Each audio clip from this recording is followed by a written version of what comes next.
What's up guys? So for today's video, meron na naman tayong prenup shoot. Papunta tayo ngayon ng Subic, Zambales at kasama natin si Tito Eldis, si Carbong Malupet at si Snorlax na tulog. So medyo matagal-tagal ang biyahe, 2 oras hanggang sa makarating tayo sa Subic area. So nakatulog na yung mga kasamahan natin guys, si Snorlax tulog pa rin. And malapit-lapit na tayo sa El Caballo Road kung saan doon tayo mag-shoot. At maya-maya narating na rin natin ang El Caballo prenup location natin for today's video. So excited ang lahat kasi first time natin na mag-shoot dito at hindi natin alam kung ano ang kahitan na shoot natin. Pero most likely maganda ang araw, maayos, mapayapa, walang ulan. Ang Tito Eldis mo, ito na, excited, nagkakabayo na siya at si Carbo ay kumakagdag-kaldag na rin. At maya-maya dumating na yung ating HMUA para ayusan ang ating couple for today's video. And guys, ito nga pala yung ating mga gears and lenses na gagamitin for today. Meron tayong Fujifilm X-H2 and ang ating Sigma lens na 30mm 1.4 guys. Yan, DCDN siya, napakagaang. Kahit 1.4 yung kanyang aperture is magaang siya guys at madaling-dali siyang bitbitin sa kahit saang prenup shoot or wedding coverage. So, ito guys, highly recommended. So anyway, niaayusan na ang ating couple, yan ang ating groom and bride. Sa ating panimula, tinuturuan natin ang mga poses ang ating bride kasi nga hindi naman sila sanay and medyo mahihain nga sila sa gagawin nating prenup shoot for today. So para mabilis, pinag-iwalay muna namin sila, sa akin si bride, tapos sa videographer naman yung ating groom, and may pinagsabay na kami mga shoot para at least mas mabilis namin magawa yung mga scene na gusto namin or yung mga shots na gusto kong gawin para at least yung second location kasi namin isa may Kabangan pa, sa Zambales din ata yun.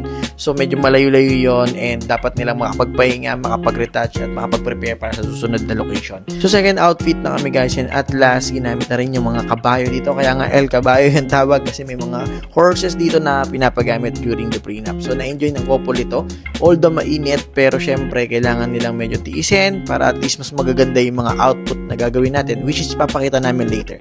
So ayun na nga, medyo pahinga kami ng konti rito dahil tapos na yung session namin and medyo kakausapin natin ang bahagya si groom dahil para mawala yung kaba niya and same time magkamay niya yung photoshoot natin for today. So yun na nga guys, napunta kami ng Kabangan pero minadaan na kami isang masarap na parisan dito.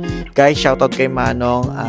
Ito nga palang parisan na to, ang pangalan ay Baka sa Kalye. Baka madaanan niyo lang siya along Zambales, papunta yan ng Kabangan pero medyo malapit-lapit na rin sa Subic. So yun guys, binigyan namin ng sticker si Manong para at least naman madikit natin yung sticker natin niya kasi ang daming nakadikit na vlogger and dapat natin siyang dagdagan. Wala lang, para kunyari sikat tayo.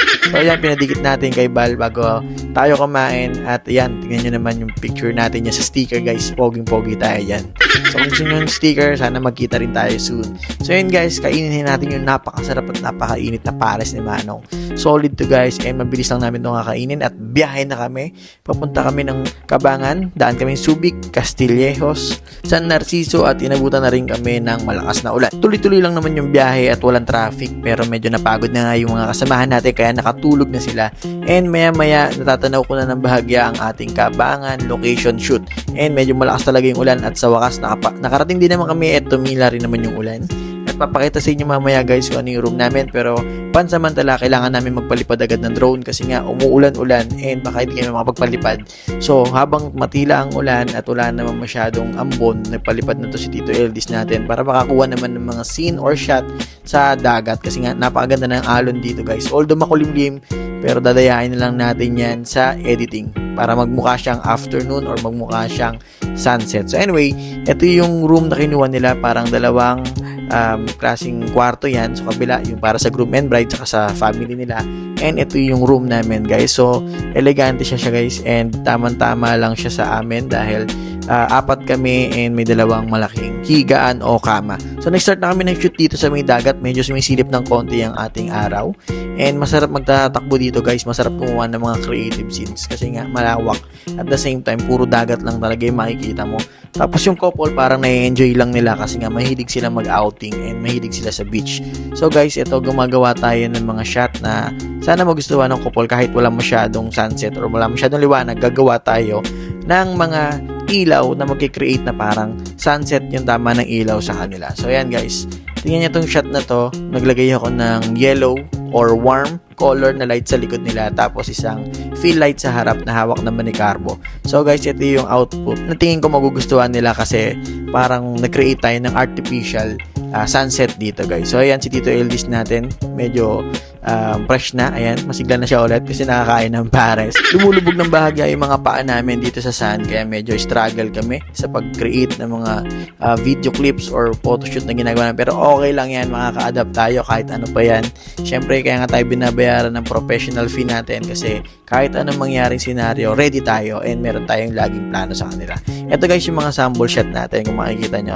Nakita nyo yung hair light na color warm, yun yung nagbibigay ng parang sunset feel sa kanila, which is wala talaga dito sa location. So yun guys, sana may natutunan kayo doon sa pag-create or paggawa ng mga dapat na scene or shot na gusto mo kahit yung location is hindi pa naman talaga siya ganun. Tulad yan, makulimlim na parang uulan.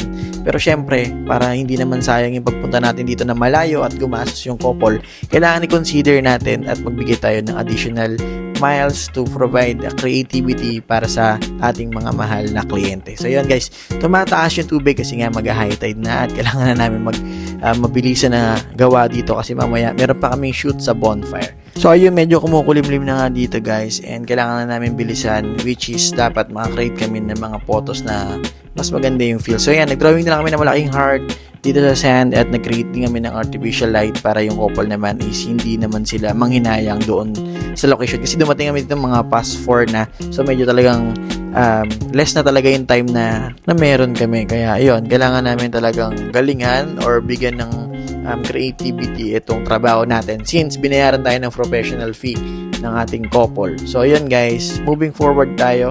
Pahinga lang tayo ng konti kasi malapit na magdilim. Time check nga pala, mag-aalas 7 na. Buti na lang may konting liwanag pero inaantay na lang namin yung bonfire na simulan. So ayan si Carbo, medyo malakas-lakas pa daw siya. So at last, nasindihan na rin yung bonfire natin and naglagay tayo ng 2 ilaw guys para sa shoot na to and yung mga props na kailangan kasi nagkakilala sila or madalas nilang kainin is Dunkin Donut and yung Jollibee.